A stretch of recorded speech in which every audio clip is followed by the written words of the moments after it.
ඇයි? අයියේ අම්මට කියන්න එපා මං අද ක්ලාස් ගියේ නෑ හලෝ. ඒත්තර පල්ලෙහා ගෙදර අතුනන්දට වුණා ඕනේ. ඕක හිතන්න එපා ඔයි. අපිත් ඔය කාලේ වහම තමයි. අපි ඕක සේව් කරගමු ඈ.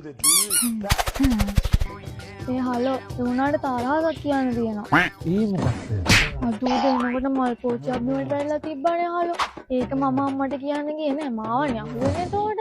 අර එහා ගෙදර කිංසුද කොහෙද හලෝ කල්ලා තියෙන්නේ. මාත්‍යාට රහසක් කියන්න. ඒ මොකද්ද? ඒ මල් පෝච්චිය උදේ විදුරේ මම බෝල් දාන්න පුරුදු වුණා. මම සීට් එකේ ආවා. අම්මට අහුණොත් ඉවරයිනේ ඔයි. උඹද බින්නේ? හෙලා අම්මේ වැඩේ හරි කෝච්චියෙන් දැක්ක රහාගත්තා. ඒක තමයි යකෝ වරෙන් කොත ගෙදර ඊයේ කවුන්සේ මා පාරේ දාලා ගියානේ කනාතෝ.